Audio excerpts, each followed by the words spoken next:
De mica en mica, però sense aturador, els vianants del centre de Dublín van guanyant espais en detriment del cotxe, foragitat sense miraments per l'agenda verda municipal o croada anticotxe directament, que fa molts anys va començar tímidament construint carrils bici i que ara ja ha passat a una fase molt més agressiva substituint asfalt per rajoles. El darrer cas és el de Liffey Street, a la riba nord del Liffey, una via força concorreguda perquè és el punt d'accés al Halfpenny Bridge, el pont preferit de dublinesos i de turistes. El carrer ha patit uns quants mesos d'obres, però ha valgut la pena perquè la seva fesomia ha millorat notablement. A la part de dalt, o upper, la més allunyada del riu, que ja era d'ús exclusiu per a vianants i que forma part de l'eix comercial de Henry Street, s'ha canviat el paviment, que era asfalt negre i lleig, per unes rajoles que recorden el joc del Tetris. També hi han instal·lat uns fanals de disseny, de base recta i part superior curvilínia,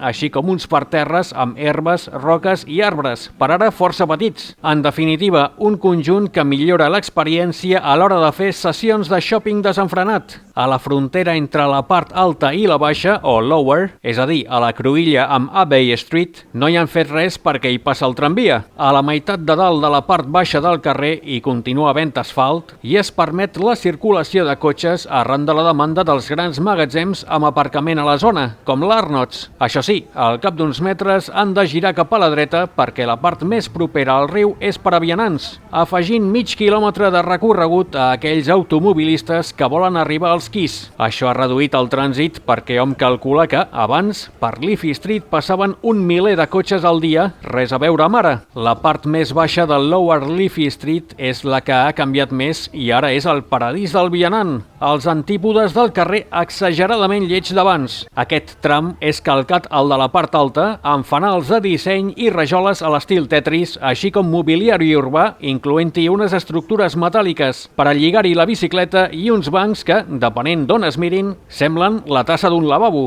Les obres a la part baixa del carrer van tenir amb l'ai al cor els dublinesos més tradicionalistes, puix que van obligar a retirar l'escultura coneguda popularment com les bruixes de les bosses, The Hags with the Bags en anglès, fent que molts temessin de no tornar-les a veure mai més, però afortunadament les dues senyores han tornat, tot i que ara les han fet asseure uns metres més enllà de cara al Halfpenny Bridge, malgrat que estan de xerrameca contínua i sembla que no hi paren gaire atenció. D'altra banda, els urbanistes municipals van haver d'esmenar el seu ambiciós pla inicial, que preveia uns sortidors d'aigua en forma de raig vertical i ascendent, com un jet, perquè no mantindrien l'harmonia amb l'entorn, a banda de dificultar la mobilitat dels vianants, fet que seria una mica paradoxal tenint en compte que el motiu de la remodelació de Liffey Street ha estat de facilitar la mobilitat als que van a peu.